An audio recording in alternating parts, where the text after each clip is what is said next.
everybody. This is another episode of Brain Scrubbings, the meandering diatribes of a cynical man. That will improve, hopefully.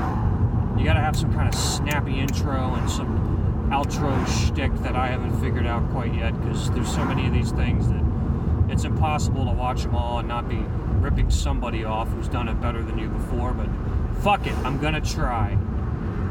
So, this is probably the fourth one of these I've tried.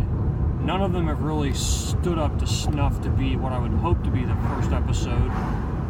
Maybe this is it. So I was trying to think, what's a good innocuous topic to jump off on? Something, how about an angry movie review? Because we don't have enough of those. Well, maybe not angry, but just I'm kind of keyed up. It's kind of a stressed out day at work, and I know I create a lot of my own stress. It's a problem, but whatever. It's 50-50. So I watched the new Halloween requel, or whatever the hell it's supposed to be called. I guess the true reboot or whatever would have been the Rob Zombie one, which essentially was just the same fucking movie with an hour of backstory that nobody gave a damn about. We all, who cares why Michael Myers is evil? That's not the point. And shocker, his dad's an asshole and his mom's ineffectual. Stabby, stabby, stabby. So, real stretch on the backstory there. Now, this new one, it's a direct sequel to, I guess, Halloween. The first one, I've never seen Halloween 2, so I've heard that it's a sequel to that, which is sort of kind of like the Rocky 2 of Halloween. It picks up right off where the first one ended. I'm not sure about any of that. I do know it does have Jamie Lee Curtis in it, and curiously enough, I guess Halloween H2O no longer exists, and maybe that's a good thing. I remember seeing that in a theater, and I remember thinking, this is what these fucking movies are, because I hadn't seen the original at that point. So it took me a while to get around to it, because I've never really been into slasher films or horror flicks in general, at least not as much as your real aficionados are. I'm certainly not a library. I do like a lot of horror films, but I don't make it a point to go see every single one that I can just because that's what I love. It's not a passion. I'm much more into cornball action movies and buddy cop movies and that kind of shit. Anyway, not to get too far afield, this new Halloween movie, which I thought it was fairly lame. Nothing really surprised me. There was a little suspense here or there. Nothing was really scary. It didn't dial up on the gore as nearly as much as I expected it would, which is not a plus or a minus. I mean, gore, when done well, and when it's really serving the purpose of to really fuck with your mind, it's excellent. And it's also, especially also when it's there for schlock. When it's the comedic kind of early Peter Jackson, Sam Raimi kind of value, that gore's fine. But when it's like just the like torture porn shit, I'm not really into that stuff at all. And that's where I don't think gore, it obviously serves the purpose of the story, but it's just so fucking cynical at that point that I'm cynical enough. I'm trying to use movies as escapism, not to validate how awful I feel about life all the time. So going back to this Halloween movie, there was gore. You saw some of it in the trailer when he reaches over the stall and drops the teeth into the stall, and then, spoiler alert, that character dies shortly after. And so, as you expect in one of these movies, but really it was just kind of an exercise. There was nothing really, there weren't too many, I mean, it's kind of it's sort of pointless to deride a movie like this about not being innovative. It's completely derivative of it's like the 7th or 8th in the series, who knows, or at least the 7th or 8th movie that's had Michael Myers, if you don't want to call them all a series. I know they're kind of disjointed over the years, but it just didn't bring a lot to the table. It wasn't scary. The characters, with the original Halloween, granted it's the archetype, so it's easy to be pretentious and be like, well, it's the first one, so it's the best, blah, blah, blah. But you actually did sort of give a shit about those kids to some extent. Because at that point, it hadn't been such a trope where these kids are just pins on a slasher clothesline to, go down the checklist. You fuck, you die. You're the black guy, you die.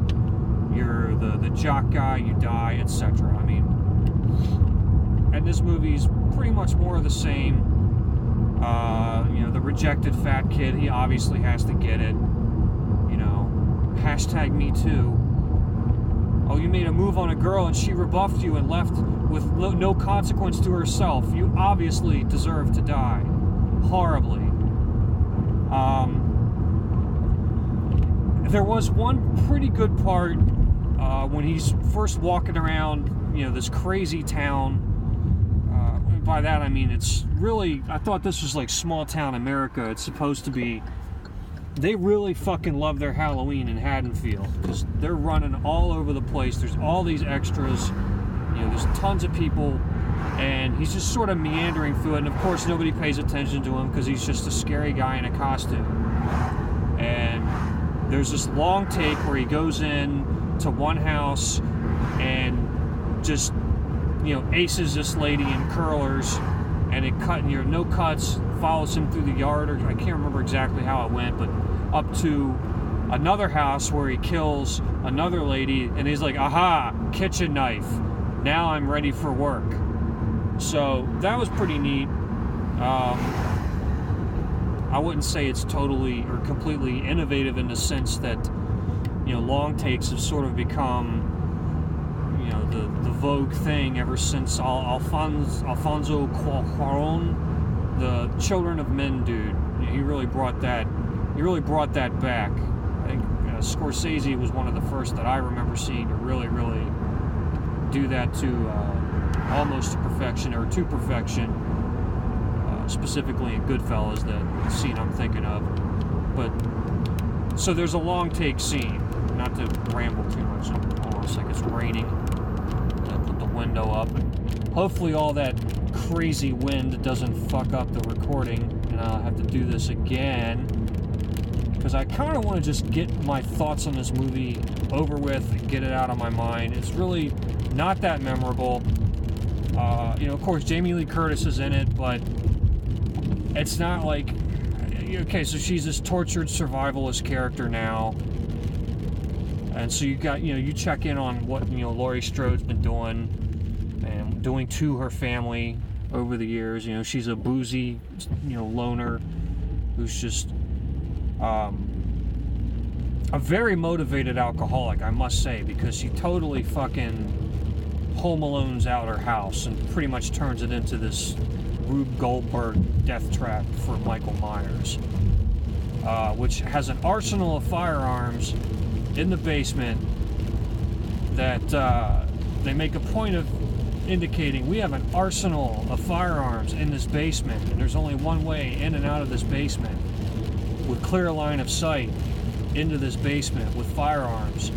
We're gonna not use them. We'll make a point of having one character say, okay, you get the shotgun, you get the rifle, don't bother shooting Michael Myers with it. And for God's sake, don't shoot him in the head. Don't John Wick this guy, because horror movies. Now, obviously, I'm thinking too much into this, but when you've seen a handful of these things, and when the tropes are so known, and you see that a movie is not going anywhere out of its way to avoid them, and it's just more of the same. It was disappointing, and so that's why I thought the movie was mediocre. It didn't really bring anything new to the table. I can't even remember the last really good horror movie I saw, and again, I don't watch a lot of them, was probably, or the one that really stuck with me was probably The Descent, and that came out in like 2005. So that kind of tells you how often I watch these, or what it really makes or takes to make an impact on me. I mean, the Babadook was pretty good, but that was more of like a psychological thriller. I got the sense that this was more about a mother who doesn't want to raise her kid than it was about a monster, which maybe she's the monster. Anyway, yeah, Halloween. I mean, if you like the franchise, sure, watch it. If you're looking for something scary, I don't know, watch the Plastic Surgery Disasters show. You'll probably get more fright out of that. Anyway, that's my review. Let me know what you think. Leave a comment, subscribe if you want to. If you don't, leave a comment telling me why. If you don't want to, don't do anything. Inertia, it's cool. It gets you places. Alright, peace.